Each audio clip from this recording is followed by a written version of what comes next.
Alors, donc, pour rappel, pour ce que la sœur a cité tout à l'heure, dans 1 Corinthiens chapitre 10 verset 25, c'est ce qu'elle a dit tout à l'heure. Elle a dit « Mangez de tout ce qui se vend au marché, sans vous poser aucune question par motif de conscience, car la terre est au Seigneur et tout ce qu'elle renferme. » Donc, il y a un appui de cela dans 1 Timothée, si je ne me trompe pas, au chapitre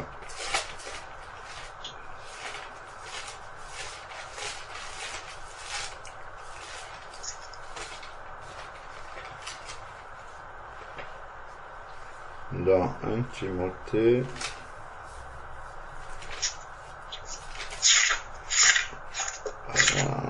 alors 1 Timothée chapitre 4, 1 Timothée chapitre 4, on peut prendre à partir du verset 3 jusqu'au verset 5.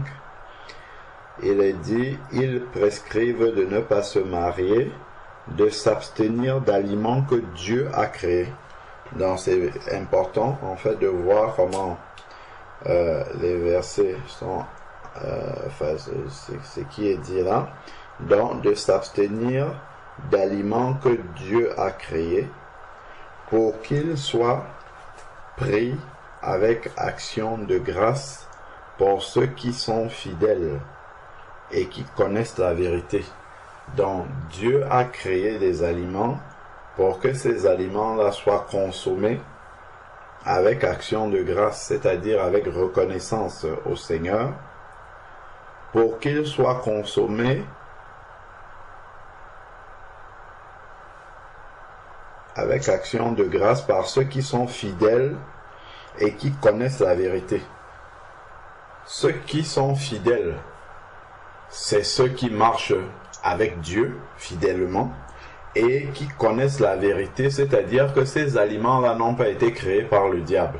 Enfin, ils connaissent la vérité, ils connaissent le Seigneur est la vérité, mais dans le contexte précis là, qui connaissent la vérité, c'est vraiment ceux qui savent que Dieu, c'est Dieu qui a créé ces aliments-là et que c'est à cause du péché que les aliments, en fait, ont été souillés. Donc, on peut garder un doigt dessus et aller dans Genèse pour voir ça. Dans Genèse chapitre 3, lorsque Adam et Ève ont péché, Dieu a prononcé une sentence par rapport à ça.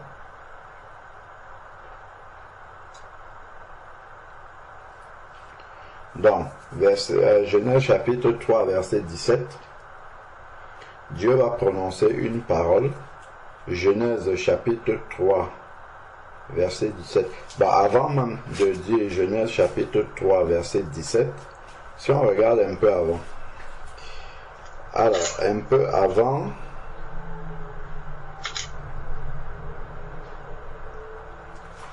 si on regarde un peu avant, alors, oui, ok.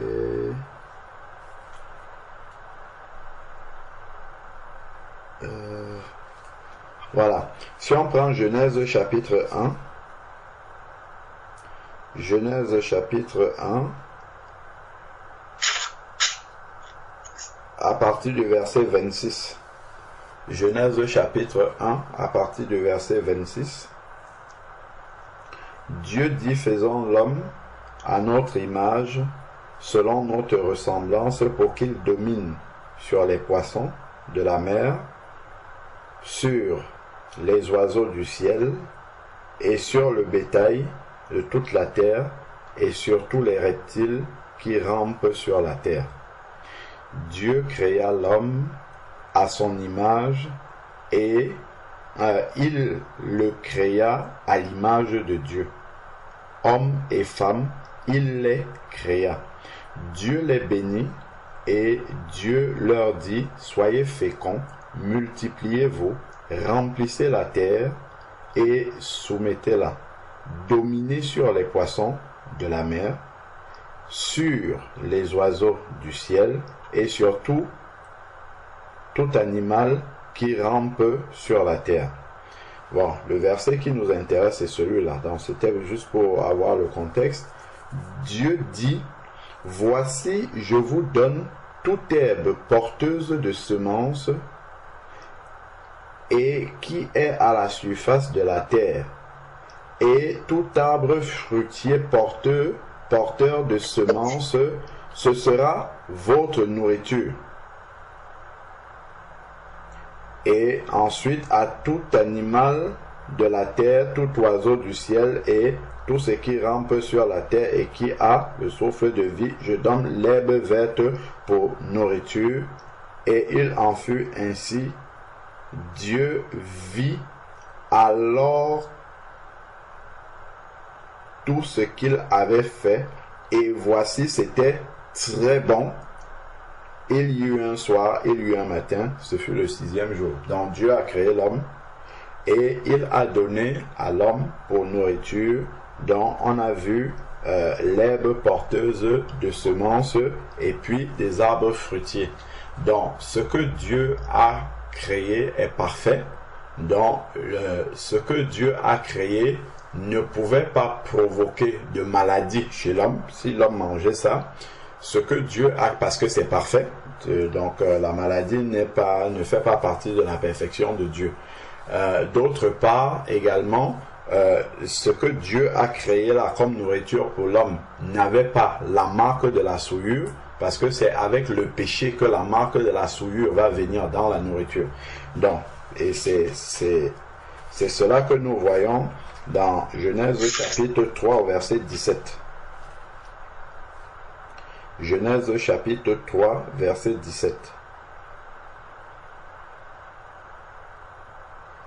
Il dit à l'homme, parce que tu as écouté la voix de ta femme, et que tu as mangé l'arbre dont je t'avais défendu de manger, le sol sera maudit à cause de toi, et c'est avec peine que tu en tireras ta nourriture tous les jours de ta vie.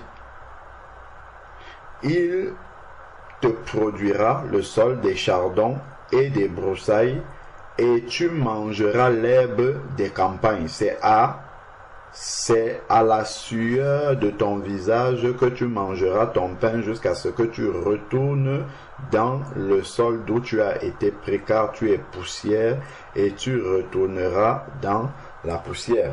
Donc en fait ici on voit que à la suite du péché, Dieu a maudit le sol, et c'est ce sol là qui produit la semence. Donc voilà comment la souillure en fait est venue dans la semence, et qui fait en sorte que aujourd'hui le diable a la possibilité de corrompre la semence de multiples façons, de multiples manières, en mettant tout ce qui est semences, je sais pas, corrompues, qui ne sont pas naturelles, semences transgéniques, tout ce qui peut causer des maladies dont on entend parler aujourd'hui. Mais en plus de ça, si on va plus loin, il y a des choses qui sont consacrées à des divinités, ainsi de suite. Ça peut même entrer dans le domaine spirituel. Donc tout ça fait partie de la souillure qui est venue avec le péché. Mais à l'origine, la nourriture que Dieu a créée, à savoir les semences les herbes porteuses de semences des arbres fruitiers, tout ça c'était parfait.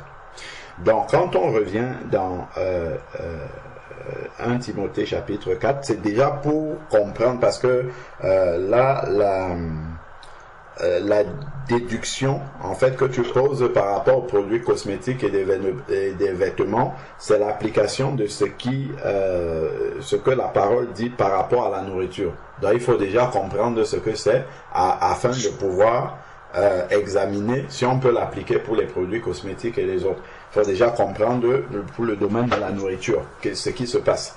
Donc ensuite nous retournons dans 1 Timothée chapitre 4. Donc il est dit que, or, verset 4, 1 Timothée 4:4, or tout ce que Dieu a créé est bon et rien n'est à rejeter pourvu qu'on le prenne avec action de grâce. Donc on expliquait pourquoi, enfin en tout cas, comment la Bible nous montre que tout ce que Dieu a créé est bon. On a vu que quand Dieu a fini de créer l'homme, il lui a donné les semences porteuses, les herbes porteuses de semences. Il a dit que tout ça était très bon, parce qu'il y avait la perfection de Dieu dedans. Donc ensuite ici, car tout est sanctifié, c'est le verset 5 de 1 Timothée 4, tout est sanctifié par la parole et la prière. Donc, lorsque nous sommes devant un repas, il y a quelque chose qui va se passer. Jésus-Christ est venu mourir à la croix et le sacrifice expiatoire de Jésus-Christ à la croix a réparé le péché d'Adam et Ève. Donc voilà pourquoi 1 Corinthiens chapitre 15 verset 45 dit que Jésus est le dernier Adam. Donc il a réparé la faute d'Adam. Donc au nom de Jésus-Christ, lorsque nous allons prier devant un repas, toute la corruption qu'il y avait dans le repas va être engloutie dans le sacrifice de Jésus-Christ, en sorte que ce repas-là retourne à l'état où il était quand Adam et Ève n'avaient pas encore péché. Donc je reprends.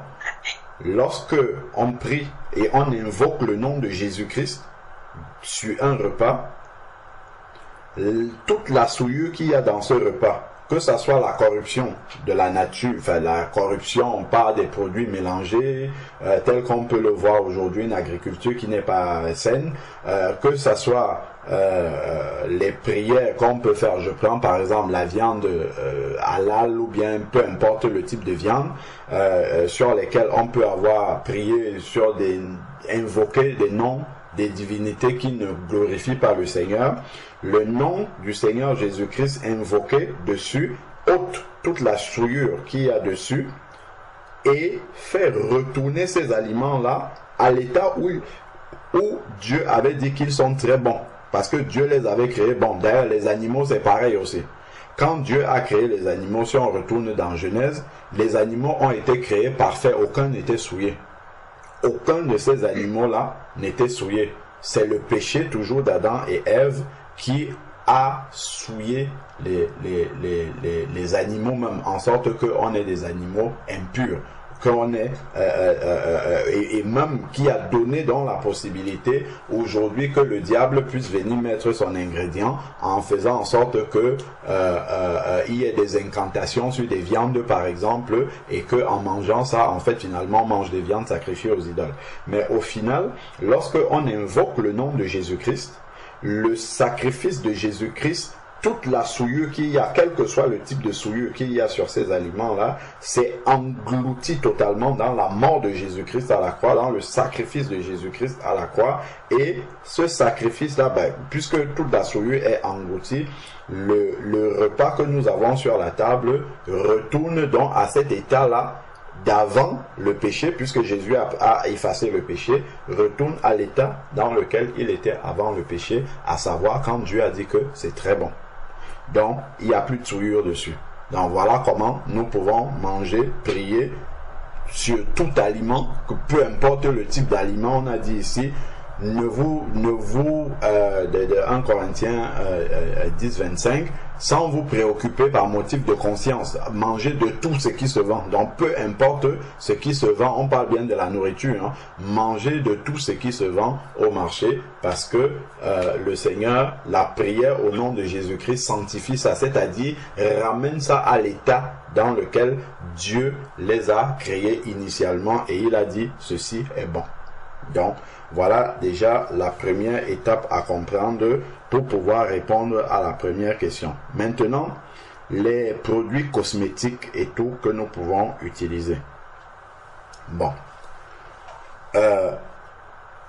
On va d'abord partir d'un principe.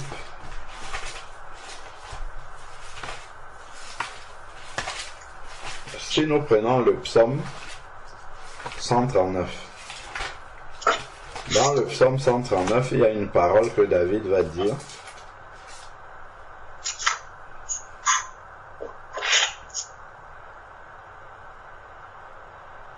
Dans le psaume 139, David va dire quelque chose à partir du verset 13. Psaume 139, à partir du verset 13.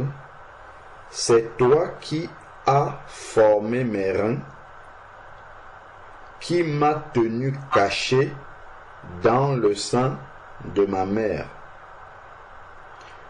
Je te célèbre, car je suis une créature merveilleuse. Tes œuvres sont merveilleuses et mon âme le reconnaît bien. Mon corps n'était pas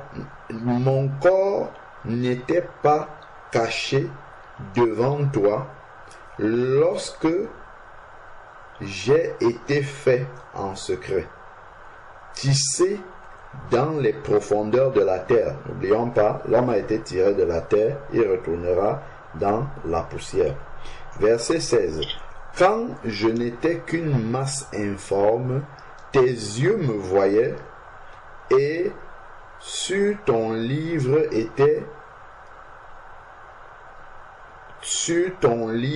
étaient tous inscrits les jours qui étaient fixés, avant qu'aucun d'eux n'existe. Donc, lorsque nous comprenons bien ce passage-ci, au verset 14, il célèbre le Seigneur de ce qu'il est une créature merveilleuse. Et il n'est pas une créature merveilleuse suite à la main de l'homme, suite à ce que l'homme peut rajouter à la création que Dieu a déjà faite de son corps. Son corps tel qu'il est créé, alors qu'il n'était encore qu'une masse informe dans le ventre de sa mère, il était déjà une créature merveilleuse. Parce que la créature de Dieu, elle est complète, en fait, elle est parfaite, et puis on ne peut rien changer dessus, si ce n'est le péché, en fait, qu'il faut ôter.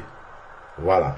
Donc, ici, il était une créature merveilleuse. Là, je parle vraiment du domaine corporel, là, le domaine physique. Dieu l'a créé à la perfection. Pour lui, il était une créature merveilleuse, et nous le sommes tous.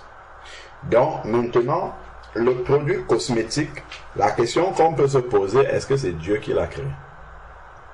Les aliments que le Seigneur demande d'acheter au marché, sans se poser de questions, par motif de conscience, manger de tout ce qui se vend au marché, la prière sanctifie cela, c'est-à-dire que la prière ramène ça à l'état, comme on a vu, d'avant le péché d'Adam et Ève. Mais les produits cosmétiques, déjà, dans un premier temps, ne sont pas créés par Dieu directement, c'est créé par l'homme, et c'est créé par un homme qui est pécheur déjà. Donc il y a déjà la manifestation du péché dans les produits cosmétiques, comme dans beaucoup d'autres choses que nous avons. Donc ce n'est pas directement la création de Dieu. Ça c'est déjà une différence à faire par rapport aux aliments. La question claire que le Seigneur la recommandation que le Seigneur a donnée par rapport aux aliments, c'est parce que c'est Dieu qui les a créés. Et c'est ce que la Bible dit, que Dieu les a créés pour qu'ils soient pris avec action de grâce. Donc, ce qui n'est pas le cas pour les produits cosmétiques. Dieu n'a pas créé les produits cosmétiques pour que l'homme les mette sur son corps, qui est pourtant parfait, et qu'il rende grâce à Dieu. Dieu n'a pas demandé d'utiliser ces produits cosmétiques-là. C'est l'homme qui veut améliorer ce que Dieu a déjà créé ou entretenir ce que Dieu a déjà créé et qui va rajouter des produits cosmétiques. Donc, déjà de but en blanc comme ça, on ne peut pas transposer ce qu'il y a dans les aliments par rapport aux produits cosmétiques. Voilà. Donc, maintenant, au niveau des produits cosmétiques, parce que les vêtements encore, ça va être autre chose. Donc, au niveau des produits cosmétiques, Dieu nous a accordé la sagesse, comme l'apôtre Paul peut nous dire, tout m'est permis, mais tout n'est pas utile, ou je ne me laisserai asservir par rien. Donc il y a des versets comme ça que l'apôtre Paul cite. Maintenant, dans un produit cosmétique, si c'est pour éviter que ma peau soit blanche pendant l'hiver, je mets un produit juste pour que, comment dire, ma peau soit simplement entretenue, c'est une chose. Prendre maintenant un produit cosmétique pour transformer ma peau, pour qu'elle soit différente de ce que Dieu a créé, à savoir que j'ai un teint foncé, Dieu m'a créé foncé, et moi je vais vouloir avoir un teint clair, je vais mettre un produit cosmétique pour changer ce que Dieu a créé de manière naturelle. Là on entre dans la transformation de ce que Dieu a créé, et là maintenant c'est la main de l'homme qui commence à modifier la merveilleuse créature du Seigneur que nous avons vue dans le psaume 139, et là maintenant il va avoir un problème par rapport au Seigneur. Donc, au niveau des produits cosmétiques, c'est vraiment... bon, si je vais prendre quelques versets. Hein. Si je prends par exemple Romains chapitre 12, verset 1. Romains chapitre 12, verset 1. Romains chapitre 12, verset 1. Il est dit, je vous exhorte donc, frères, par les compassions de Dieu, à offrir vos corps comme un sacrifice vivant, saint, agréable à Dieu, ce qui serait de votre part un culte raisonnable. Donc, en fait, nos corps, qui sont le temple du Saint-Esprit, doivent être saints et agréables à Dieu et offerts comme un sacrifice vivant. Pourquoi nos corps peuvent être offerts en sacrifice vivant? Nous savons, en fait, nous sommes exactement comme les plantes. Pour revenir au verset qu'on a lu tout à l'heure dans Genèse, en fait, quand je dis nous sommes comme des plantes, c'est en termes de statut de sainteté. C'est-à-dire que quand Dieu a créé ces plantes-là, les plantes porteuses de semences, ces plantes-là étaient parfaites parce qu'elles sont issu immédiatement de la création de Dieu. Donc ce que Dieu crée est parfait, et l'homme est encore au sommet de la perfection de Dieu parce que Dieu l'a créé à son image. Donc on a vu tout à l'heure, créons l'homme à notre image. Donc l'homme a été créé à l'image de Dieu, donc parfait. Donc normalement quand l'homme naît, il aurait dû être parfait. C'est-à-dire que si Adam avait eu Caïn n'ayant pas encore péché, Caïn serait sorti parfait aussi, parce qu'il serait immédiatement à l'image de Dieu. Mais le péché a déformé l'image de l'homme, de la même manière que le sol a été maudit et la semence qui en sort a la trace de la malédiction, donc du péché dessus, et la corruption dont est entrée comme ça dans les aliments. Donc, de la même manière, en fait, l'homme normalement est à la perfection de Dieu s'il n'y avait pas le péché.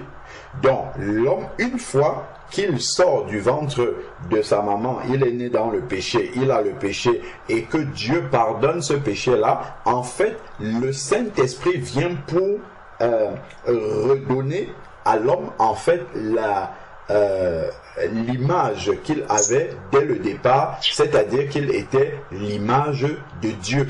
D'ailleurs, c'est ce qu'on voit avec le port du foulard dans 1 Corinthiens chapitre 11. Il est dit que l'homme est l'image et la gloire de Dieu, parce qu'il est à la ressemblance de Dieu. Donc, voilà, parce que l'homme a été créé directement à la ressemblance de Dieu, et Ève a été tirée de l'homme. Donc c'est comme ça qu'elle est aussi à l'image de Dieu, parce qu'elle a été tirée de celui qui est déjà à l'image de Dieu. Et Ève est sortie parfaite de la côte de l'homme. Donc elle est sortie de l'intérieur de l'homme parfaite, parce que à ce moment-là, l'homme n'avait pas encore péché. Donc si quelqu'un était parfait et donnait naissance à un enfant, cet enfant la sortirait parfait également. Donc lorsque l'homme naît de nouveau, il va revenir en fait à l'état de perfection que Adam avait avant de commettre le péché. Bien sûr, grâce au Saint-Esprit, mais cette perfection-là doit descendre progressivement et se manifester. C'est pour ça que quand on se convertit, on entre dans un processus de perfectionnement. C'est pour amener la perfection-là de manière pratique. Mais l'Esprit Saint en nous fait de nous des personnes parfaites. D'ailleurs, c'est écrit dans Philippiens. Vous donc qui êtes parfaits, faites ceci. Mais c'est grâce à l'Esprit Saint qui habite en nous. Donc c'est pour cette raison-là qu'il peut dire ici d'offrir nos corps. Ça, c'est ceux qui sont nés de nouveau. d'offrir nos corps comme un sacrifice saint à Dieu. C'est à cause grâce au Saint-Esprit qui habite en nous que nous pouvons offrir nos corps. Bien sûr, il faut le garder dans cette sanctification-là. C'est là que nous pouvons offrir ce corps-là comme un culte agréable à Dieu. Ce corps saint, sanctifié par la présence du Saint-Esprit, maintenu dans la sanctification pratique, là on peut l'offrir à Dieu comme un corps, comme un sacrifice vivant, saint, agréable à Dieu, donc comme un culte. Maintenant, si je prends un produit cosmétique qui dénature ce corps-là, qui transforme la création de Dieu, parce que ce que Dieu a juste besoin pour que ce corps-là lui soit offert en sacrifice saint, vivant et agréable à Dieu, il a juste besoin que le péché soit ôté, que le péché soit pardonné. Il n'a pas besoin d'autre chose. Parce que Dieu, normalement, il a créé ce corps-là à son image, il y a juste le péché qu'il a déformé. Donc si la personne accepte Jésus-Christ dans sa vie, Jésus vient, il ôte ce péché-là, la personne n'a plus besoin d'être transformée par quoi que ce soit. La seule transformation dont il avait besoin, c'est que le péché soit ôté de sa vie. Donc quand l'Esprit Saint vient, l'homme n'a pas à aller prendre des produits cosmétiques pour transformer son corps, pour transformer le corps que Dieu lui a donné. Donc là, s'il commence à transformer son corps, il ne pourra jamais offrir à Dieu un culte qui soit saint et agréable. Parce que ce culte-là sera désagréable à Dieu parce que l'homme a modifié physiquement la création de Dieu. Ce dont l'homme avait besoin, c'est d'être changé spirituellement. Parce qu'il a été souillé par le péché, mais c'est spirituellement, ce n'est pas physiquement. Le péché a été ôté spirituellement par le sacrifice de Jésus-Christ. Donc l'homme n'a pas besoin, sinon il est une créature merveilleuse de Dieu, il n'a pas besoin de modifier son corps. Bon, là on parle de produits cosmétiques, mais on peut étendre ça à d'autres choses. On peut prendre par exemple la chirurgie esthétique. Toutes ces choses-là, ça ne peut pas glorifier le Seigneur, parce qu'on entre dans la modification de ce que Dieu a créé. On peut encore étendre ça à beaucoup d'autres choses. Tout ce qui touche le corps et qui modifie en fait ce que Dieu a créé déjà de base, la personne au final ne pourra pas offrir à Dieu un sacrifice vivant, saint et agréable avec ce corps-là, parce qu'il faut que ce corps-là soit comme Dieu l'a créé, mais juste avec le péché en moins.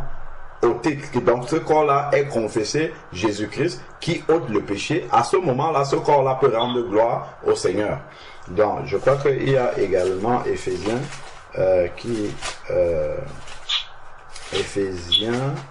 qui parle de cela, si je ne me trompe pas. Non, 1 Corinthiens chapitre 6. 1 Corinthiens chapitre 6.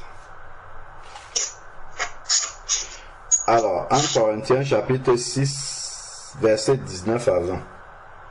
1 Corinthiens chapitre 6, verset 19 à 20. Il est dit, « Ne savez-vous pas ceci, votre corps est le temple du Saint-Esprit qui est en vous et que vous avez reçu de Dieu. Vous n'êtes plus à vous-même. » Donc, nous ne nous appartenons plus nous-mêmes, nous appartenons désormais à Dieu. Il nous a rachetés par son sang, comme dit Apocalypse chapitre 5, verset 9 à 10. Il a racheté par son sang les hommes de toute langue, de toute tribu, de tout peuple. Par son sang, il nous a rachetés pour Dieu, en sorte que nous ne nous appartenons plus nous-mêmes. Donc, si je dois appliquer les produits cosmétiques sur mon corps, il faut que je me pose la question de savoir si c'est dans la volonté de Dieu, puisque je ne m'appartiens plus moi-même. Ce corps-là est le temple du Saint-Esprit, ne m'appartient pas. Donc ensuite, maintenant, il est dit ici, car verset 20, car vous avez été rachetés à grand prix. Donc on a été rachetés à grand prix. Glorifiez donc Dieu dans votre corps. Comment est-ce que je vais glorifier Dieu dans un corps modifié par les produits cosmétiques ou bien par toute autre transformation? Non, je ne pourrais pas glorifier Dieu parce que je n'ai pas respecté la création que Dieu a faite. Je ne parle pas d'un entretien, c'est tout à fait différent. C'est-à-dire que, par exemple, si je me lave tous les jours, je ne suis pas en train de dénaturer la création que Dieu a faite de mon corps. Au contraire, je suis en train de l'entretenir. C'est pas pareil. Si je vais mettre, comme j'ai dit tout à l'heure, simplement une huile qui n'est pas éclaircissante, qui ne modifie pas ma peau, qui est juste là pour l'entretenir afin que ma peau ne soit pas sèche, ça c'est pas un problème. Mais quand on entre dans ce qui va dénaturer, transformer, modifier la création de Dieu, là ça va poser un problème. Donc, je ne pourrais pas glorifier Dieu. Donc, glorifiez donc Dieu dans votre corps. Donc, je dois faire attention à ce qui passe sur mon corps. Et dans votre esprit, on nous précise bien qu'ils appartiennent à Dieu. Ça ne m'appartient plus. Donc, voilà un peu brossé voilà des éléments de la parole de Dieu qui peuvent toucher non seulement aux produits cosmétiques, mais on peut étendre ça à d'autres domaines. C'est pas Dieu qui les a créés directement. Donc, on ne peut pas appliquer la prière pour les aliments que Dieu a créés, pour les ramener à la perfection de Dieu. On ne peut pas appliquer ça littéralement comme ça aux produits cosmétiques et dire, bon, allez, peu importe le produit cosmétique, je prie dessus et puis la perfection de Dieu vient dessus. Pour que la perfection de Dieu vienne dessus, il faut que ce soit Dieu qui l'ait créé avant.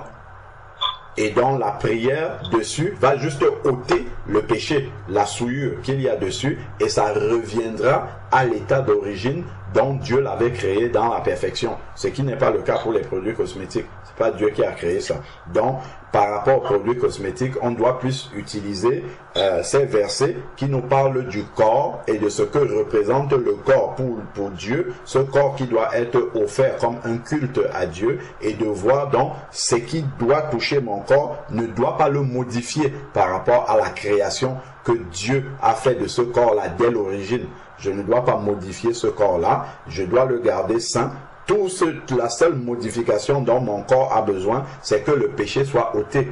Donc c'est la seule modification dont le corps a besoin. Bien évidemment, la maladie ne fait pas partie de la perfection de Dieu. La maladie doit être ôtée aussi au nom de Jésus-Christ. Donc tout ça, ce sont des choses qui viennent dénaturer la création parfaite de Dieu. Parce que Adam n'a pas été créé malade.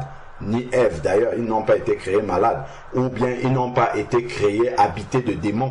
Donc toutes ces choses-là doivent être ôtées, et en ôtant ça, ça ne peut que ramener le corps vraiment dans la perfection du Seigneur. Donc bien évidemment, on comprend aussi ces aspects-là. Donc voilà pour la réponse, en tout cas ce que je peux dire pour les produits cosmétiques. Maintenant, pour ce qui concerne les vêtements. Donc, en ce qui concerne les vêtements, de ma compréhension, nous achetons des vêtements pour les mettre sur nous. Donc, en priant, c'est un peu comme lorsque nous venons habiter quelque part. Nous venons habiter quelque part, nous prions, et puis nous installons dans les lieux, et puis l'Esprit Saint en nous veille. L'armée céleste veille pour nous maintenir dans la sécurité.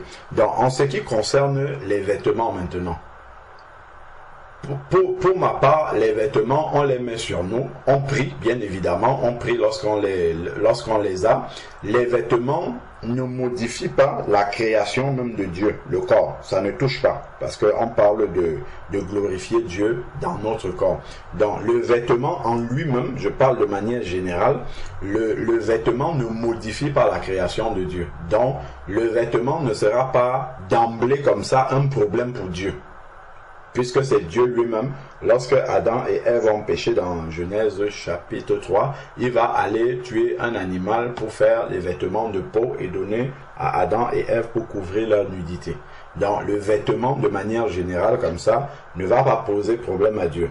Donc maintenant, c'est lorsque le vêtement va venir dénaturer le corps, va venir, non pas dénaturer, mais lorsque le vêtement va venir donner une mauvaise présentation au corps. Voilà, là il va avoir un problème. C'est pour ça que le Seigneur va dire par exemple dans 1 Timothée, on peut aller voir ça, il va parler spécialement aux sœurs. 1 Timothée chapitre 2. 1 Timothée chapitre 2 à partir du verset 9. De même aussi que les femmes vêtues d'une manière décente.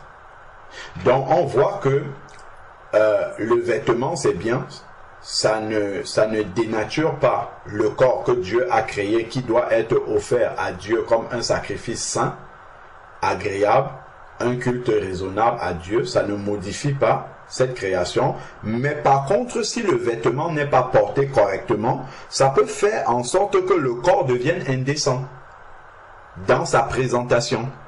Et là, ça ne pourra plus être un culte agréable à Dieu, parce que ça sera un corps dévêtu, un corps mal vêtu, un corps exposé. Ça, ce n'est plus un culte agréable à Dieu. Donc, il y a une manière donc de porter des vêtements. Il faut que le vêtement reste décent. Ça concerne hommes comme femmes. Avec pudeur. Donc, dans le vêtement aussi, on doit être pudique dans le vêtement. Donc, là maintenant, par rapport à la pudeur, s'il y a des logos de tête de mort, ainsi de suite, bon, là déjà par rapport à la pudeur, là quand on parle de pudeur, on ne parle pas de pudeur selon le standard du monde. On parle de la pudeur selon le standard de Dieu. Donc, je ne sais pas si un vêtement avec une tête de mort et ainsi de suite, c'est selon la pudeur de Dieu. Je ne crois pas. Je ne crois pas que c'est selon la pudeur de Dieu. Donc ça, c'est déjà une première chose. Ensuite, maintenant, il y a encore un autre aspect qu'on va voir, et modestie. Donc, si on commence à mettre des vêtements qui ne sont pas modestes, ainsi de suite, c'est plus le vêtement en fait qui va être mis en valeur que la créature de Dieu qui est notre corps, qui est à l'intérieur. Donc, et ça pose un problème, et ça peut créer d'autres sentiments de convoitise dans notre cœur. Et puis voilà pourquoi il parle de vêtements avec pudeur, avec modestie. Donc, ne se parle ni de tresses, ni d'or, de perles, ainsi de suite, de vêtements somptueux, mais de bonnes œuvres, ainsi de suite. Donc, on voit en fait, dans ce verset, on est alerté par rapport au fait que le vêtement peut venir transformer la manière dont la création de Dieu, qui est notre corps, se présente devant les personnes, et faire en sorte que ça ne soit plus un culte saint, agréable au Seigneur. Donc, je crois que c'est encore répété dans 1 Pierre chapitre 3. 1 Pierre chapitre 3.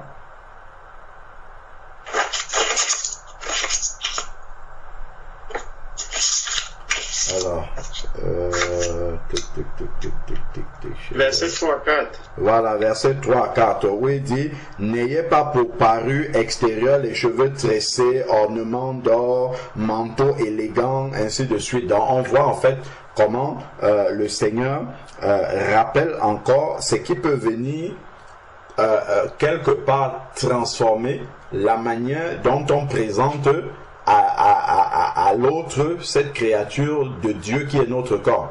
Donc on voit là, il donne vraiment les détails. Donc même physiquement, tout ça, si on est transformé physiquement, là en fait ce corps-là ne peut plus être offert en sacrifice vivant, saint et agréable à Dieu. Donc ça, c'est la question que je dois toujours me poser. Donc là, la manière dont je me présente physiquement là, est-ce que ça c'est saint, agréable à Dieu? Est-ce que ça c'est décent? Est-ce que ça c'est modeste? Est-ce que ça c'est selon vraiment comment dire, le standard de Dieu, sachant que au final, le corps vêtu doit être un sacrifice agréable, saint, et doit être un sacrifice vivant, saint et agréable à Dieu, le corps vêtu. Donc, le corps, non seulement lui-même doit être gardé comme ça, je ne vais pas aller faire des piercings, des tatouages, enfin modifier ce que Dieu a créé. Je ne vais pas non plus aller, comment dire, mettre dessus des vêtements qui ne sont pas à la gloire de Dieu, quelle que soit la prière que j'aurais fait dessus. Donc, ça c'est déjà un premier principe. Maintenant, par rapport au logo, donc on a déjà vu que ça pose un problème par rapport à la pudeur. De l'autre côté, maintenant, lorsque on me voit, on doit voir Christ, je dois dégager Christ. Si j'ai une tête de mort, je ne sais pas si la tête de mort reflète vraiment Christ pour celui qui me regarde. ça va poser un problème. La tête de mort, c'est l'exemple qui a été donné. Bon, mais il y a encore plein d'autres choses que nous pouvons avoir gravé sur nos vêtements. On peut avoir un message qui est un message qui complètement est totalement contraire à l'évangile. Donc, si j'ai un message comme ça, je ne sais pas si de prime abord, quand on regarde ce message, quelqu'un lit le message ou le logo qui est peut-être sur un vêtement que je porte, si ça renvoie, je ne sais pas moi, à quelque chose de totalement contre Christ. Je ne sais pas si je mets maintenant, on a dit vêtements, c'est vêtements. Si je viens maintenant, je vous prêche ici, habillé avec l'uniforme des francs-maçons, je crois qu'il y aura un problème. Même si j'ai prié sur cet uniforme-là. Pourquoi? Parce que lorsque vous allez me voir dans cet uniforme-là, même si vous savez que c'est Frère Alain qui a le Saint-Esprit qui est dans cet uniforme-là, ça va vous poser un problème, ça va vous scandaliser même. Parce que l'image que je renvoie n'est pas sain, agréable, vivant devant l'Éternel. Parce que il y a quelque chose qui fausse cette image-là, le fait que vous voyez un vêtement comme ça, dans lequel je me trouve, qui est associé aux francs-maçons. Donc, ça pose un problème par rapport à la sainteté de Dieu que je suis censé avoir dans un corps habillé. Donc, voilà déjà un premier point par rapport à ça. Il y a 1 Corinthiens chapitre 10 verset 32 également. 1 Corinthiens 10, 32 nous recommande également quelque chose. Au-delà de la pudeur, de l'image que je renvoie également, il y a une recommandation qui est donnée dans 1 Corinthiens chapitre 10 verset 32. Il est dit, ne soyez une pierre d'achoppement ni pour les Grecs, ni pour les Juifs, ni pour l'Église de Dieu. Donc, je ne dois pas être une pierre d'achoppement. Les Grecs, ça représente des païens. Les Juifs, ça représente les descendants d'Abraham, selon la chair, dans ce contexte-ci. Et l'Église de Dieu, c'est ceux qui sont sauvés par Jésus-Christ. Donc, si je sais que je vais venir prier avec vous, et que le vêtement que je vais mettre va vous scandaliser, il faut que j'évite de le porter. Si je viens ici avec un vêtement, avec une tête de mort là-dessus, ça c'est sûr que ça va vous scandaliser. Moi je me rappelle des années longtemps en arrière, je crois que c'était en 2013 ou 2014, il y a une sœur qui avait laissé un message sur une vidéo que j'avais publiée. Et juste elle faisait un commentaire, je ne me souviens plus trop de quel sujet, et après elle a indiqué dans ce commentaire là, elle a dit oui parce que des fois oui les frères insistent beaucoup sur le vêtement de la femme, mais moi quand je vois un frère par exemple prêcher avec une barbe de 3 jours, ça me scandalise, ou bien lorsque je vois un frère avec un vêtement avec un logo du monde, ça me scandalise. Bon, elle a dit comme ça, elle est passée. Mais moi, depuis ce jour-là, j'avais lu ce commentaire-là, je n'achète plus jamais de vêtements où il y a un logo du monde marqué. Mais moi, je ne vais pas imposer ça à quelqu'un d'autre. Simplement parce que cette sœur-là l'a mentionné, je me suis dit, bah ça peut scandaliser d'autres personnes. Si je suis en train de parler du Seigneur devant quelqu'un ou devant même des enfants de Dieu et qui sont sensibles à ces choses-là et qui voient ça sur moi, ça peut les scandaliser. Parce que, bon, voilà, c'est pas que je n'ai pas la liberté de le faire à partir du moment où ce logo-là n'est pas associé à quelque chose de démoniaque, de diabolique ou bien de quelque chose comme ça, mais simplement du fait que ça va scandaliser quelqu'un, bah, je préfère ne plus le mettre. Donc j'essaye d'être vigilant, moi personnellement, moi je parle de mon témoignage personnel, je ne vais pas aller imposer ça à quelqu'un d'autre comme je disais, parce que cette image-là, par rapport au fait que j'apporte la parole de Dieu, il ne faudrait pas qu'il y ait quelque chose en moi qui scandalise quelqu'un. Donc, quand j'achète mes vêtements, depuis ce moment-là, je fais attention à ce qu'il n'y ait aucune marque là-dessus, qu'il n'y ait aucun message là-dessus. Sauf si c'est écrit que Jésus-Christ est Seigneur. Bon, c'est ce qu'on ne va pas trouver forcément dans un magasin de ce monde-ci. Donc, voilà un peu déjà par rapport aux vêtements avec logo, produits cosmétiques, comment est-ce qu'on peut comprendre cela avec la parole de Dieu. Donc ça, c'est ma compréhension pour cette première question. Donc je propose qu'on fasse déjà un tour sur la première question avant d'examiner les autres, sinon après ça va être confus, on ne saura plus où est-ce qu'on en est. Amen. Amen.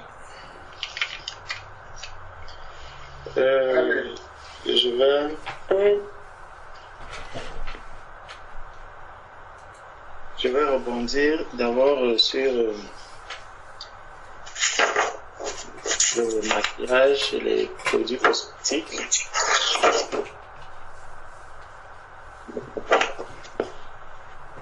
En fait, la question qu'on devrait se poser d'abord, c'est pourquoi on arrive au maquillage, aux produits cosmétiques. Bon. Pour ce qui est de la nourriture, le Seigneur nous dit la nourriture et le vêtement nous suffisent. Bon, maintenant, on prend les produits cosmétiques, on les met dessus. Je ne vais pas revenir sur la nourriture dont ce frère a parlé par rapport à comment la nourriture est sanctifiée par la parole quand on prie, parce que lorsque on regarde la parole de Dieu, il est dit que nous devons prendre la nourriture avec action de grâce. Donc, quand je prends une nourriture, je dois rendre grâce à Dieu parce que Dieu a créé la nourriture pour que je puisse la manger. Et pour moi, c'est une action de grâce. Je dois dire merci Seigneur parce que ce que tu as créé me permet de maintenir le temple que je suis. Parce que depuis le jardin, Dieu a mis la nourriture pour que l'homme puisse la consommer, pour que l'homme puisse la manger. Et quand on regarde dans la nourriture, il y a tout ce qui est utile pour le bon fonctionnement de l'organisme humain. Quand aujourd'hui on voit un peu les hommes chercher à revenir au système bio, c'est parce qu'on essaye de tendre justement à la perfection, au modèle parfait de départ que Dieu avait établi à l'origine. Donc on veut revenir à ce modèle de départ qui était le modèle parfait de Dieu. Voilà pourquoi les hommes commencent à tendre à demander le bio.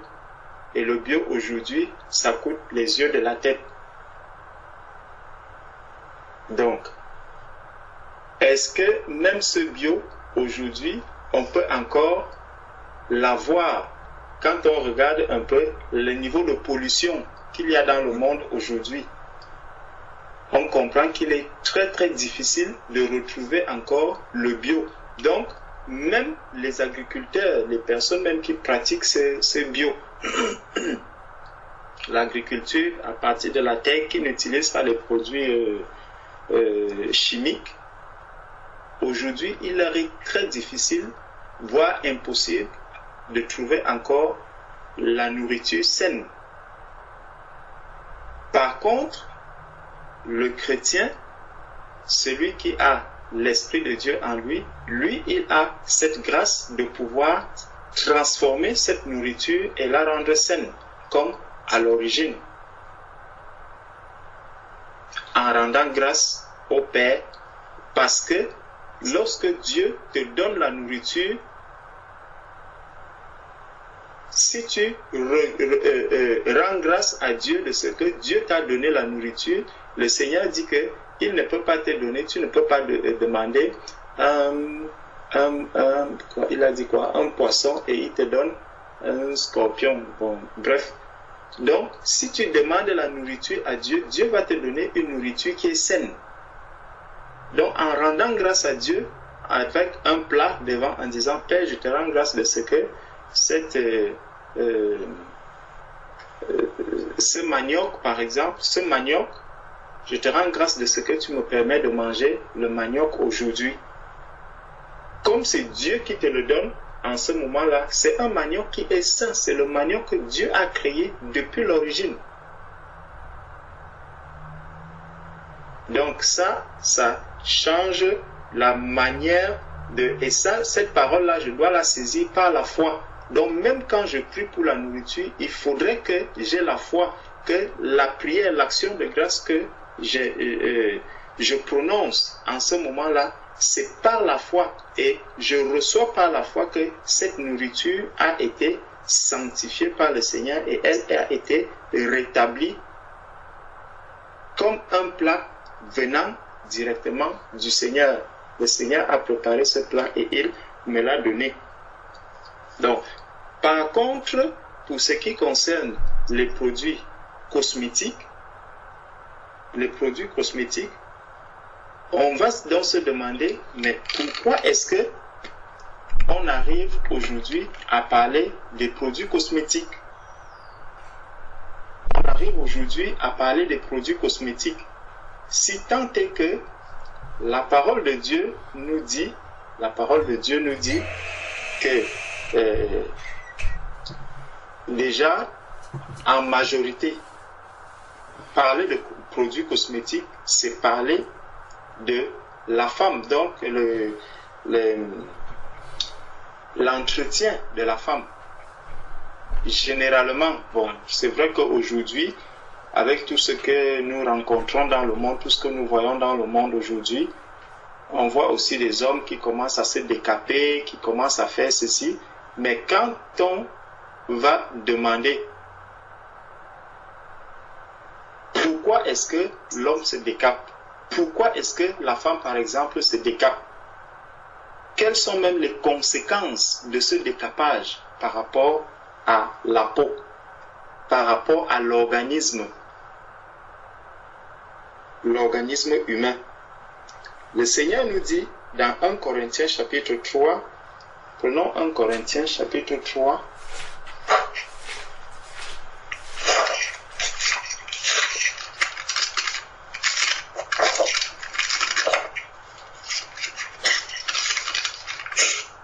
donc on comprend que la foi ce n'est pas seulement pour guérir le malade. Même quand on mange, il faut avoir la foi que la nourriture que je mange là, elle est saine.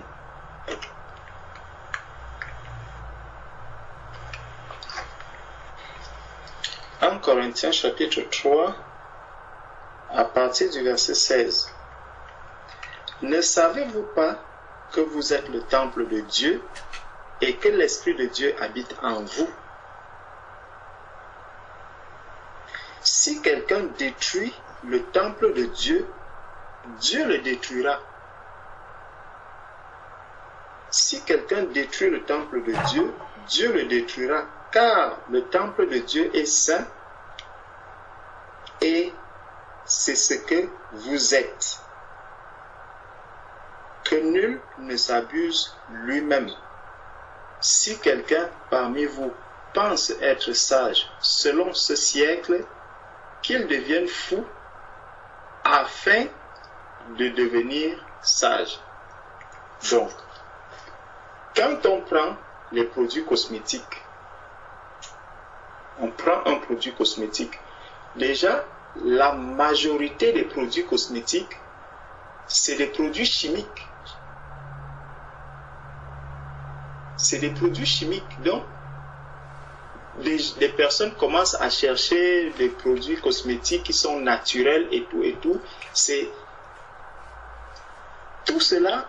Je ne sais pas si la quantité de produits naturels qu'on peut retrouver parmi les produits cosmétiques, mais la majorité de ces produits cosmétiques, vous allez entendre que c'est des produits, soit on a pris la peau des morts, soit on a pris ceci. c'est des produits très très dangereux. Ça veut dire que l'homme s'engage lui-même dans un processus qui est déjà perverti, dans un processus qui est déjà totalement contraire à ce que Dieu attend de l'être humain. Et c'est là où il va dire, Seigneur, je te prie pour que tu sanctifies ce produit cosmétique.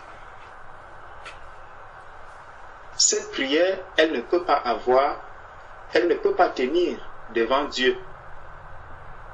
C'est comme si je prenais le poison, je prends le poison, je dis, je vais boire le poison, je vais consommer le poison,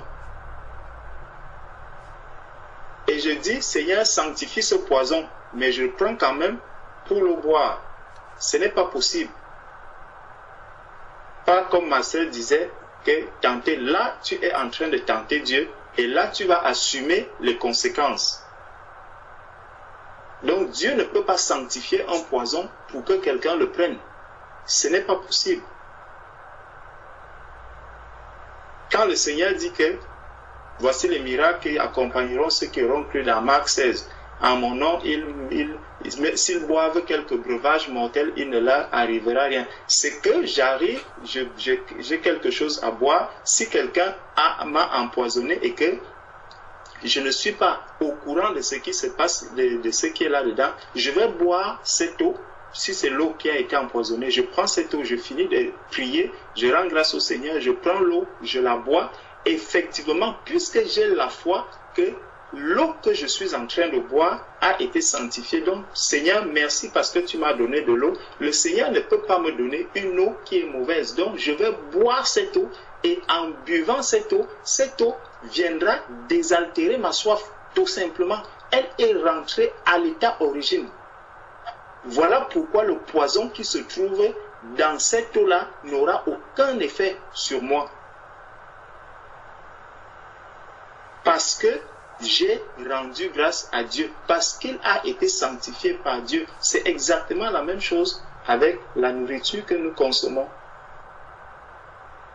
Mais maintenant, je prends moi-même le poison, je mets dedans. Je ne peux plus venir dire à Dieu que, Seigneur, allô? Oui. Ah, donc, je ne peux plus venir dire à Dieu que, Seigneur, sanctifie ce repas ou sanctifie cette eau, alors que moi-même, j'ai mis du poison dedans. Ce n'est plus possible, ça c'est impossible. Ça ne peut pas être sanctifié. Ça veut dire que je suis en train de tenter Dieu. Or, le Seigneur dit, tu ne tenteras pas l'Éternel, ton Dieu. Donc, nous savons que les produits cosmétiques, donc, c'est des produits qui sont toxiques. Quand on regarde les personnes qui font du maquillage, par exemple, c'est des produits cosmétiques qu'elles utilisent. Vous voyez le corps de ces personnes. C'est des personnes qui, à la longue, finissent par attraper le cancer de la peau. Les médias en ont parlé, tout est divulgué par rapport à cela. C'est comme des personnes qui fument. On a publié, on a même mis des inscriptions sur les boîtes des paquets de cigarettes, c'est cancérigène et tout. On met même un poumon qui est pourri et tout. Mais la personne elle achète de la cigarette, elle fume. Quand elle voit les personnes qui sont atteintes du cancer de la peau, les gens se lèvent toujours, ils vont prendre des produits cosmétiques. Ils continuent de les mettre sur la peau, ils continuent d'utiliser. Regardez les femmes qui ont utilisé les produits comme les fonds de teint pendant longtemps et tout. Vous allez voir l'état du visage des années plus tard. Tous ces produits cosmétiques sont cancérigènes, c'est des produits qui sont très très dangereux pour la peau. C'est vrai qu'aujourd'hui, avec tous les téléphones que l'on a, les ondes qui circulent à gauche, à droite, le cancer, tout cela expose l'être humain. Et voilà pourquoi nous devons encore nous mettre davantage en prière. Nous devons nous mettre davantage en prière justement pour demander au Seigneur de nous aider. De nous aider vraiment à tenir face à tous ces poisons, parce que nous sommes environnés par du poison. L'environnement est totalement empoisonné, tellement empoisonné par les ondes et tous les gaz carboniques et tout cela, toute cette pollution-là. Nous respirons cela, nous respirons, nous devons beaucoup prier. Donc, le Seigneur dit, si quelqu'un détruit le temple de Dieu, Dieu le détruira, car le temple de Dieu est saint. Et c'est ce que vous êtes. Donc, je n'ai pas autorité à détruire le temple de Dieu que je suis. Donc, les produits cosmétiques, je n'en ai pas du tout besoin sur mon organisme. Nous n'en avons vraiment pas besoin. Et nous ne pouvons pas venir dire à Dieu que Seigneur, viens sanctifier ce produit cosmétique. Donc, je viens détruire le temple et je dis Seigneur, sanctifie ce produit qui va détruire ce temple. Non, Dieu ne peut pas valider cela.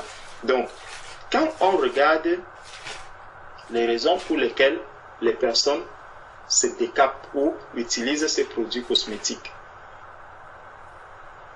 Si on prend le cas de la femme, la parole de Dieu nous dit que la femme a été créée pour l'homme. Dans 1 Corinthiens 11, verset 8 au verset 9. La femme a été créée pour l'homme. On ne dit pas la femme qui est maquillée. On ne dit pas la femme. Le frère a lu le psaume dans lequel le Seigneur nous rappelle que la femme est une belle créature de Dieu, une merveilleuse créature de Dieu. Donc la femme qui a été créée pour l'homme, ce n'est pas parce qu'elle est maquillée qu'elle n'est pas, elle n'est pas créée pour l'homme seulement quand elle est maquillée. Même si une femme n'est pas maquillée, elle est créée pour l'homme.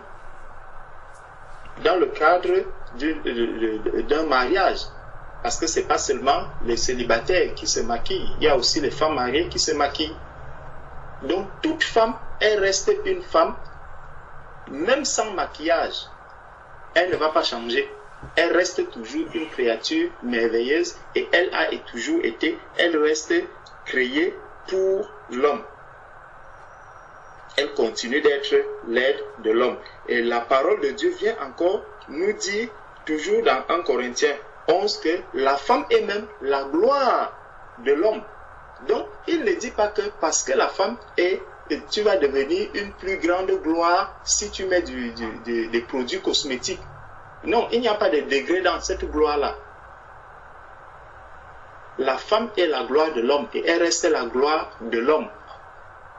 Même sans ces produits cosmétiques. Donc, ce n'est qu'une dépense d'argent pour rien. Ce n'est qu'un empoisonnement de l'organisme pour rien. Ça ne change rien par rapport à la manière dont Dieu te voit.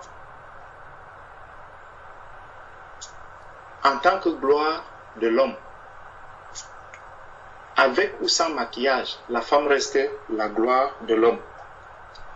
Maintenant, quand on regarde encore ces produits cosmétiques, ces histoires de produits cosmétiques et maquillage, si nous prenons un peu 2 Rois, pour montrer que nos sœurs, vraiment,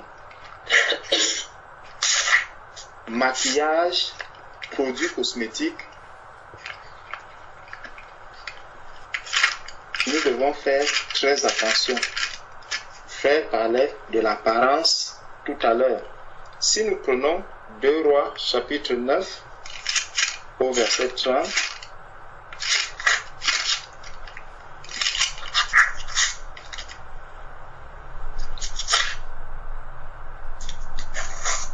Jéhu entra dans Israël. Excusez-moi, je vais prendre mes lunettes.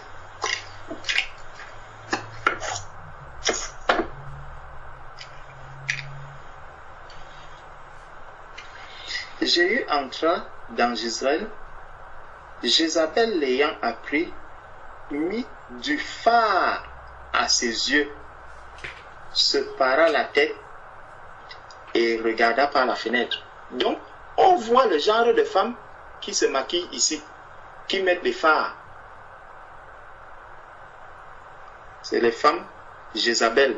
C'est elles qui vont mettre des fards, produits cosmétiques. Elles vont se maquiller bien.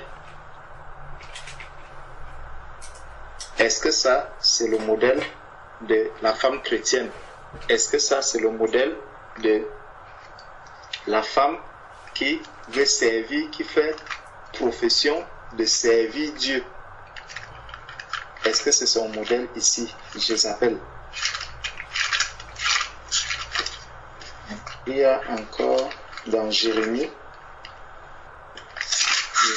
où on nous parle encore de ces maquillages.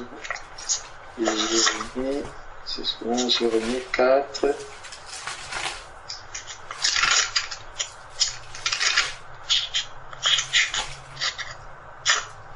Jérémie chapitre 4.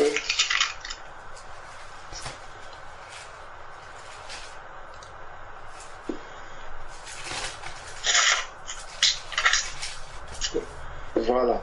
Jérémie chapitre 4, verset 30. Et tu dévasté, que vas-tu faire? Tu te revêtiras de cramoisie. Tu te pareras d'ornements d'or. Regardez, ça me permet également de commencer déjà à toucher un point sur 1 Timothée chapitre 2 du verset 9 à 10 que le frère lisait tout à l'heure, où on parle de la modestie de la femme. Comment est-ce que l'apparence extérieure de la femme. Ici on dit, tu te revêtiras de cramoisie, tu te pareras d'ornements d'or, tu mettras du fard à tes yeux, mais c'est en vain que tu t'embelliras. Tes amants te méprisent et ils en veulent à ta vie. Ouais, donc on fait une liaison entre toutes ces choses, les produits cosmétiques qu'on met là au-dessus, les fards et tout, avec les amants. Avec les amants. Et ça implique quoi? Il y a ça me rappelle, prenons un peu 1 Corinthiens chapitre 6. Prenons un peu 1 Corinthiens chapitre 6, verset 18 à... Il y a quelque chose qui est dit là-dedans. Verset 18 à 20. Fuyez l'impudicité. 1 Corinthiens chapitre 6, verset 18 à 20. Fuyez l'impudicité. Quelque autre péché qu'un homme commette, ce péché est hors du corps. Mais celui qui se livre à l'impudicité pêche contre son propre corps.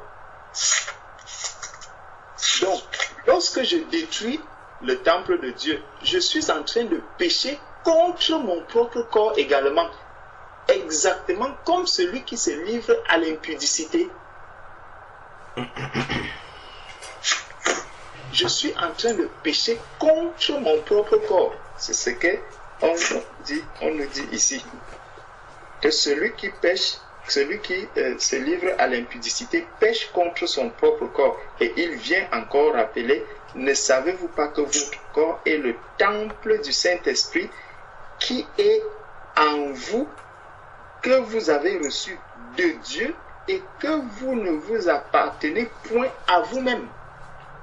Donc, si je ne m'appartiens pas à moi-même, pourquoi est-ce que je dois donc me chercher à apporter des fards sur quelque chose qui ne m'appartient pas? C'est comme si j'arrive dans une maison, je regarde la maison, je commence à mettre une peinture dans la maison.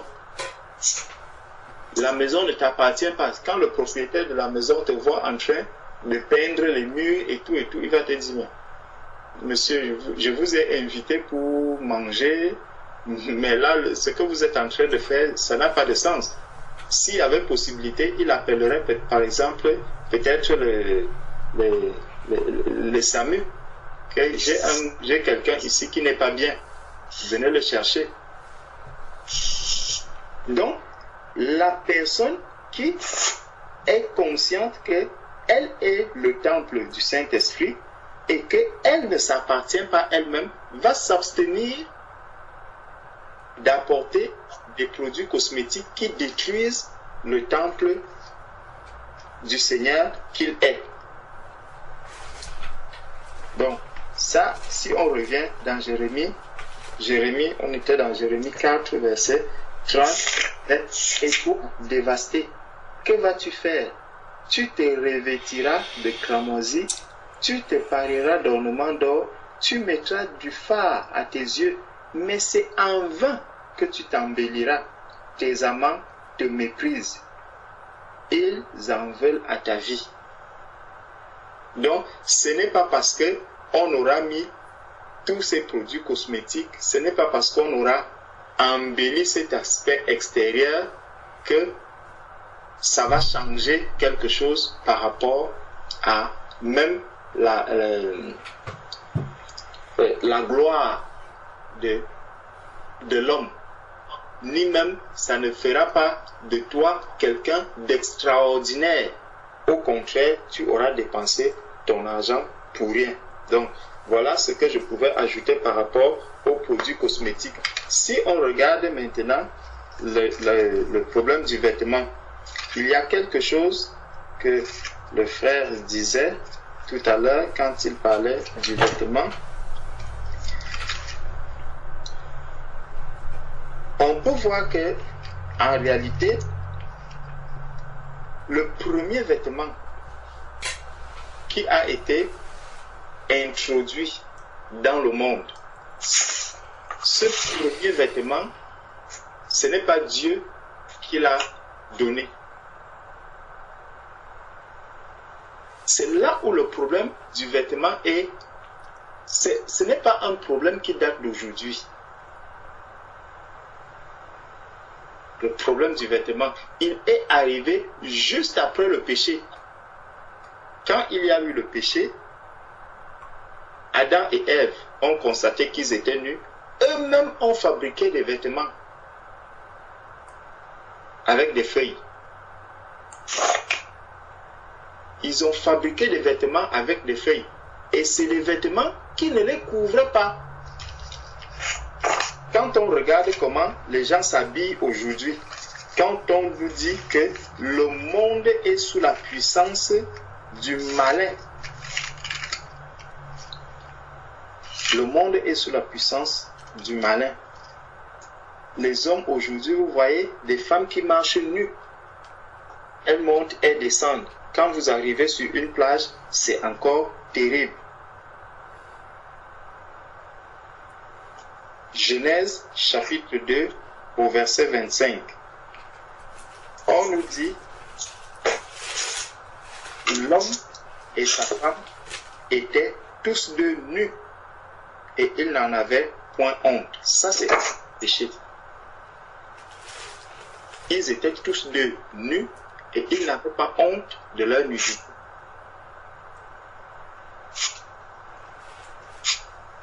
Donc là, ils étaient tels que Dieu voulait. Maintenant, dès qu'on arrive au chapitre 3, verset 7, les yeux de l'un et de l'autre s'ouvrirent, ils connurent qu'ils étaient nus. Et ayant cousu des feuilles de figuier, ils s'en des ceintures. Voilà donc les vêtements qu'ils vont introduire, des ceintures. Et quand Dieu arrive dans le jardin, on voit que pour eux, au verset 10, on nous dit, il répondit, j'ai entendu ta voix dans le jardin et j'ai eu peur parce que je suis nu et je me suis caché. Vous voyez, des personnes qui ont des vêtements qu'eux-mêmes ont cousus, ils ont honte de ces vêtements. Quand vous regardez un peu les gens qui marchent là dehors, vous voyez une femme avec une toute petite robe.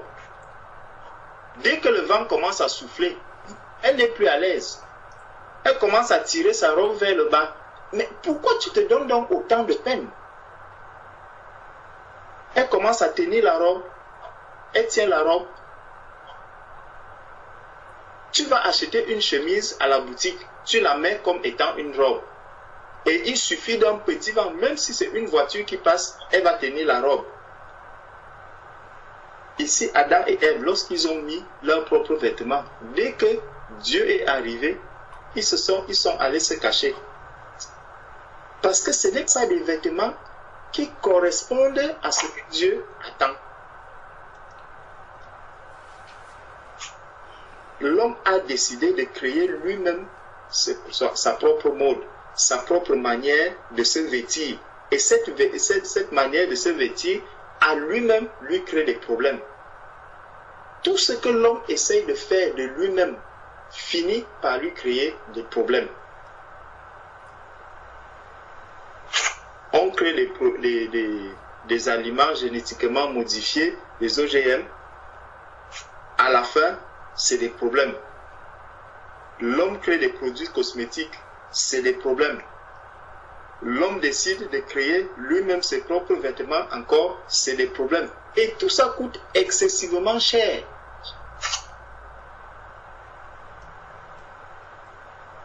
Tout ça coûte excessivement cher. Donc, si donc, aujourd'hui, quelqu'un va s'habiller, il va mettre un vêtement, et puis, sur ce vêtement, justement, on retrouve les têtes de mort. La parole de Dieu nous dit que nous sommes le temple. Prenez un peu le temple physique.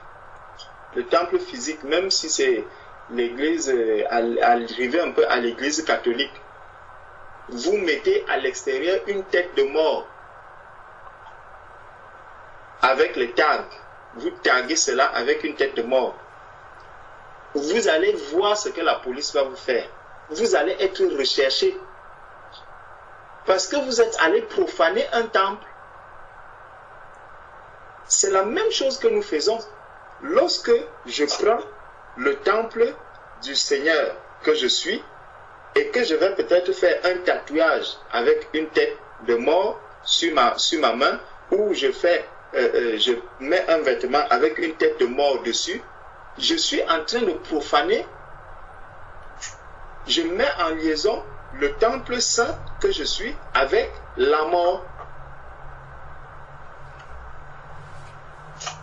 C'est deux choses bien différentes. Le temple saint, c'est la vie. Et je prends la mort, je viens coller au-dessus. Christ qui vit en moi, il a dit, je suis le chemin, la vérité et la vie. Mais je prends une tête de mort, je viens coller au-dessus. Je suis en train de profaner le temple que je suis. Et normalement, quand tu es un chrétien, la police doit t'arrêter. Comme on va arrêter quelqu'un qui va profaner un temple physique, une maison sur laquelle il va aller taguer en faisant un dessin qui ne correspond pas à l'éthique de cette maison, de la maison en question. On va chercher cette personne, elle est recherchée, on va la prendre et on la met en garde à vue. De la même manière, quand un chrétien met un vêtement avec une tête de mort dessus, il doit aussi être, il est recherché et il est mis en garde à vue. Les anges viendront, ils vont te prendre et commencer à te reprendre. Mais c'est que comme nous n'allons pas écouter, nous allons fermer nos oreilles. Les anges vont t'arrêter et te mettre en garde à vue parce que tu es venu profaner le temple, comme on fait dans le monde.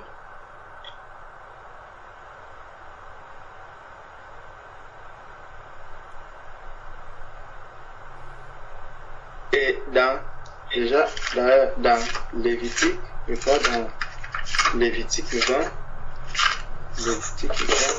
on parle de ça. Si nous prenons Lévitique chapitre 20,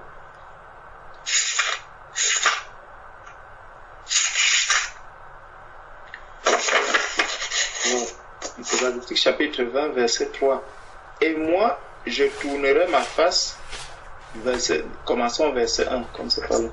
L'Éternel parla à Moïse et dit, tu diras aux enfants d'Israël, si un homme des enfants d'Israël ou des étrangers qui séjournent en Israël livre à Moloch l'un de ses enfants, il sera puni de mort. Le peuple du pays le lapidera. Et moi, je tournerai ma face contre cet homme et je le retrancherai du milieu de son peuple, parce qu'il a livré de ses enfants à Moloch, souillé mon sanctuaire et profané mon saint nom. Donc, lorsque je souille le sanctuaire du Seigneur ou que je profane le nom du Seigneur, il y a des représailles qui doivent me suivre. Donc c'est dangereux pour les enfants de Dieu de profaner le temple que nous sommes. Prenons conscience du fait que nous sommes le temple du Seigneur. C'est la même chose avec les tatouages. On va voir des enfants de Dieu qui ne sont pas encore éclairés par rapport à cela, qui vont se lever et aller se tatouer. Les enfants de Dieu qui vont aller se tatouer. La parole de Dieu en parle toujours dans Lévitique 19, au verset 28. Il est dit, vous ne ferez point d'incision dans votre chair pour un mort, et vous n'imprimerez point de figure sur vous. Je suis l'Éternel.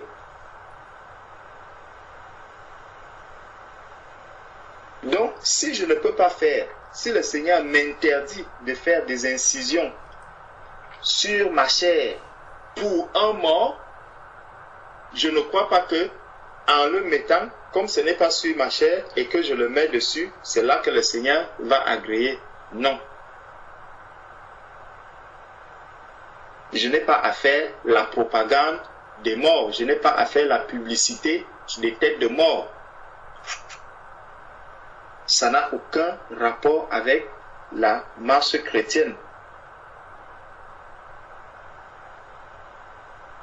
Donc, voilà ce que je pouvais ajouter après tout ce que le frère a dit. Amen. Amen. Amen. Alors, c'est bon pour toi, sœur Patricia, pour la première question? Oui, j'ai très bien compris. Okay. Dieu, merci. Amen. Donc, frère Jean-Paul, tu as quelque chose à rajouter ou un autre frère? Sinon, on passe aux questions d'après.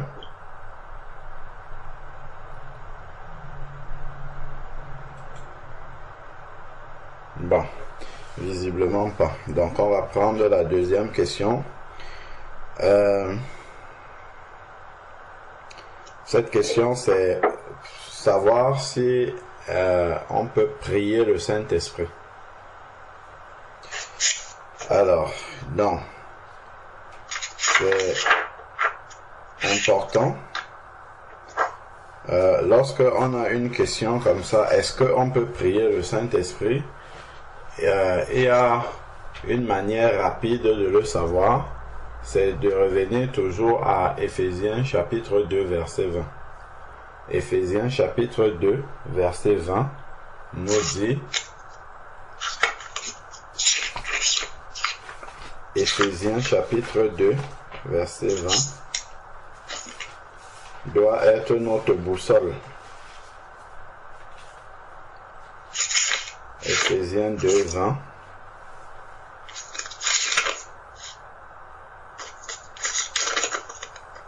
Vous avez été édifiés sur le fondement des apôtres et des prophètes, Jésus-Christ lui-même étant la pierre angulaire. Donc voilà le fondement de notre foi.